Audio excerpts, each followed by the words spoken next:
கேரள அரசியல் எப்படி இருக்குது? கேரள நிலவரம். கேரளாவில் காங்கிரஸ் பார்லிமெண்ட்டில் 19 ஜெயித்திருக்காங்க காங்கிரஸ் அணி. விடி சதீஷன் ஈழவா, நாராயணகுரு இதுக்கெல்லாம் ராகுல் போயிருக்கிறாரு. சீஃப் மினிஸ்டர் ஈழவா, தீயா ஈழவா. 3வது முறையும் அவர் வரும்போது ஈழவா கன்சால்டேஷன் ஆயிருமோங்கிறதுல சதீஷனை சிஎம் கேண்டிடேட்டாக சொல்லலாங்கிற ஒரு எண்ண ஓட்டம், அதாவது முன்னிறுத்தலாம், அது டைரக்டாக சொல்லனாலும் ஒரு எண்ண ஓட்டம் வரும்போது இன்னொரு ஈழவா தீயா அந்த இதில் உள்ள கண்ணூர் சுதாகரன் வந்து நான் மக்களோட நின்னவன், இந்த கட்சிக்காக சிபிஎம் கிட்ட வெட்டுப்பட்டவன், ஆர்எஸ்எஸ் கிட்ட வெட்டுப்பட்டவன், களத்தில் ரத்தம் தோய்ந்த அரசியலை பண்ணவன், அது இதுன்னு நான் கள அரசியல் பண்ணுவேன்னு தன் போட்டியாளர் உடைய சமூகம் தான் அவர் சீஃப் மினிஸ்டர் வரக்கூடாது, தான் சீஃப் மினிஸ்டர் கேண்டிடேட்டுங்கிற மாதிரி சுதாகரன் இது பண்ணுறாரு. அதை தாண்டி சசி தரூருக்கு அந்த ஆசை இருந்தது, நாயர் கம்யூனிட்டி.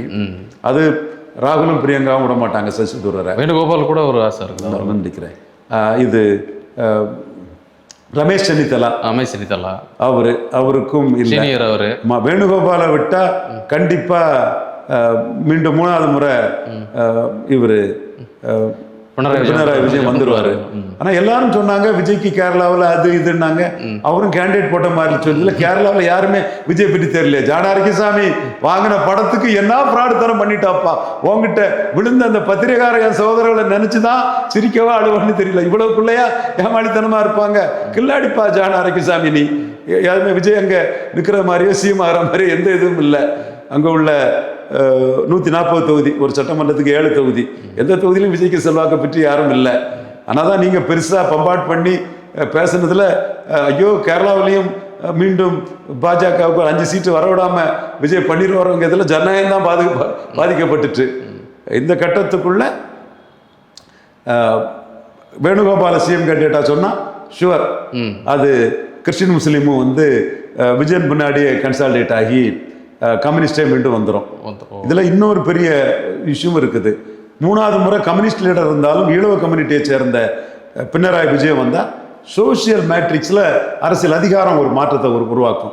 ஈழவர்களின் அரசியல் அதிகாரம் 11வது ஆண்டு தொடரும் போது சிபிஎம் தான், ஆனால் உருவம் விஜயனா இருக்கிறதுனால அது வந்து சோசியல் அந்த கிரடேஷன் சோசியல் இதுக்குள்ள வந்து சின்ன சின்ன சேஞ்சஸை உருவாக்கும். அதை தடுக்கணும் இன்னும் பலரும் நினைப்பாங்க. ஸோ இந்த களம் வந்து கிறிஸ்டின் முஸ்லீம் கையில் இருக்குது. வேணுகோபாலை போட்டால் அது விஜயனுக்கே கிடைச்சிடும். மற்றபடி காங்கிரஸ் நல்ல பொசிஷனில் இருக்குது. பிஜேபி பவர்ஃபுல் லீடர்ஸை கேண்டிடேட்டாக போடுவாங்க. சுரேந்திரன், சோபா சுரேந்திரன், இவர் ராஜீவ் சந்திரசேகர், முரளிதரன் எல்லாம் ஸ்டார் கேண்டிடேட்டை போட்டு அவர் ஃபைட்டர் குரியன் அவர் மந்திரியாக இருக்கிறார், அவரும் எம்எல்ஏ போட்டு வாக்கு விதத்தை 20-25க்கு உயர்த்தணும். ப்ரோ கிறிஸ்டின் பண்ணதுக்கு வாய்ப்பு இருக்குது. பிஜேபி ப்ரோ கிறிஸ்டின் கேரளா பொலிட்டிக்ஸில் ப்ரோ கிறிஸ்டின் பண்ணது வாய்ப்பு இருக்குது. தீவிரவாத எதிர்ப்புங்கிறதுல கிறிஸ்தவர்களும் பாஜகவும் ஒரே புள்ளியில் கொண்டு போய் ப்ரோ கிறிஸ்டின் பண்ணதுக்கான வாய்ப்பு இருக்குது. குரியனை ராய்சபாய்க்கு மந்திரி கொடுத்துருக்குறாங்க. ஸோ இந்த களத்துக்குள்ளே பிஜேபி 29 மையமாக வச்சு 20 விழுக்காடு வாக்குக்கு மேலே எடுக்கணுங்கிறதுல உறுதியாக இருப்பாங்க. நாம் கூட 29க்குள்ளே வந்து ஒரு சில இதுகளில் எம்பவர்மெண்ட் கிடைச்சதுன்னா திருவனந்தபுரம், ஆற்றிங்கல் போன்ற தொகுதியெல்லாம் வெற்றி பெற செய்ய முடியுங்கிறத பாஜக தலைமைக்கு நம்ம சொல்லியிருக்கிறோம். இப்போ அவங்களுக்கு ஃபுல் ஸ்விங்கை பவரை காட்டி பவர்ஃபுல் கேண்டிடேட்டை போட்டு எம்எல்ஏக்கள் ஜெயிக்கணும், அதிக சதவீத வாக்கு எடுக்கணும்னு தான் நினைக்கிறாங்க. இதில் அவங்க ஸ்ட்ராட்டஜியில் கம்யூனிஸ்ட் ஜெயிக்குதா காங்கிரஸ் ஜெயிக்குதா அங்கே பற்றி அவங்களுக்கு கவலை கிடையாது. அவங்களோட இதில் அவங்க மேக்ஸிமம் வரணுங்கிறது அவங்க எண்ணம். பட் சோஷியல் ஸ்ட்ராட்டஜியில் வந்து நம்பவர்கள் வந்து ராஜீவ் சந்திரசேகர் நாயர், சுரேஷ் கோபி நாயர், திருவனந்தபுரம் மேயர் நாயர், ராய்சபா தகுதியான நாயர், அதில் எந்த மாற்றமும் இல்லை. ஆர்எஸ்எஸ் கம்யூனிஸ்ட் சிபிஎம்மால் பாதிக்கப்பட்டு கை வெட்டுப்பட்ட ஒரு நாயர் நாமினேட்டர் ராய்சபா மெம்பரான நாயர்.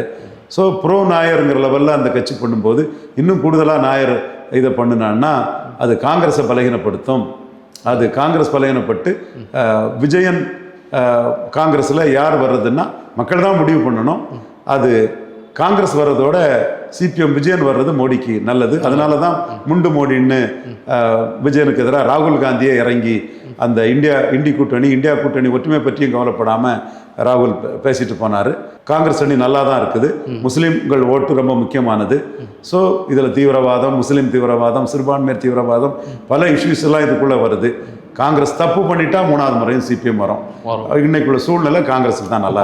இப்போ பாண்டிச்சேரிலையும் வாய்ப்பு இல்லையா விஜய் கட்சிக்கு? பாண்டிச்சேரியில் விஜய் கட்சிக்கு பேப்பரில் வாய்ப்பு இருக்கும், காகித புலியா வாய்ப்பு இருக்கும், ஏட்டு சுரக்காயா வாய்ப்பு இருக்கும். இல்லை அங்கே ஒரு முயற்சி பண்ணுறான்னு சொல்கிறாங்களா? அங்கே ஏற்கனவே அவர் என்ன சொன்னார், ஜான்குமார் ஒரு கிறிஸ்தவ வன்னியர், ரிச்சர்டு, ஜான்குமார் அவங்க எல்லாமே பவர்ஃபுல்லான ஆட்கள், நாராயணசாமிக்கு ஆதரவானவங்க, அதுக்கப்புறம் இண்டிபெண்டாக பவர்ஃபுல்லாக இருக்கிறாங்க. அதில் ஜான்குமார் லாகா இல்லாத அமைச்சராக இருக்கிறார்.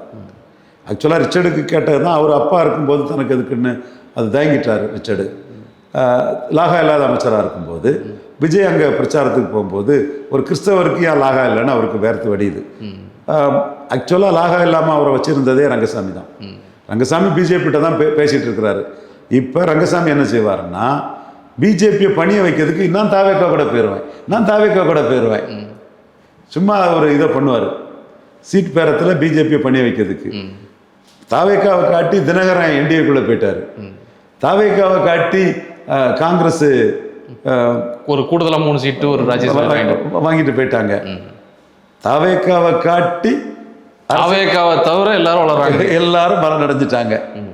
தாவேக்காவுக்கு தான் எந்த பலனும் இல்லை. பெருமைப்பட்டுக்கலாம், என்னை காட்டி எங்கள் அண்ணன் ராகுல் காந்தி ராஜ்யசபா வாங்கிட்டாரு, 3 எம்எல்ஏ வாங்கிட்டாரு, ஸ்டாலினால் முடியுமா எங்கள் அண்ணன் ராகுலை ஏமாத்ததுக்கு, எங்கள் அண்ணன் எவ்வளோ பெரிய கில்லாடின்னு அவங்க அண்ணன் ராகுலை நினச்சி பெருமைப்பட்டுக்கலாம். டிடிவி தினகரன் எனக்கும் திமுகவுக்கு தான் போட்டின்னு சொல்லி என்ன தூக்கி விட்டு என்டிஏக்குள்ள எடப்பாடியை ஏற்றுக்கொள்ளக்கூடிய உள்ளே போயிட்டாரு. என்னோட பேச்சை வச்சு ரங்கசாமி பார்கெனிங்கில் டஃப்பாக இருக்காருன்னு என்னால் இவங்கெல்லாம் பலன் அடைஞ்சாங்கன்னு பேசிக்கலாம். அப்புறம் ரங்கசாமி மறுபடியும் வாய்ப்பு இருக்கு. அது மட்டும் இல்லை, இவர் கான்ஸ்டன்டைன் ரவீந்திரன் கிறிஸ்தவ மீனவர் கூட எனக்கு ஓட்டு வந்துருமான்னு தான் பதவி கொடுத்துருக்கான்னு கூட கிளைம் பண்ணிக்கலாம். ஸோ என்ன காங்கிரஸுக்கு மீண்டும் வாய்ப்பு இருக்கா? இல்லை பாண்டிச்சேரி ரொம்ப ஒரு ட்ரிக்கியாக இதுங்கிறனால இன்னும் கொஞ்சம் பார்த்து தான் அதை சொல்ல முடியும். நிச்சயமா. நன்றி சார்.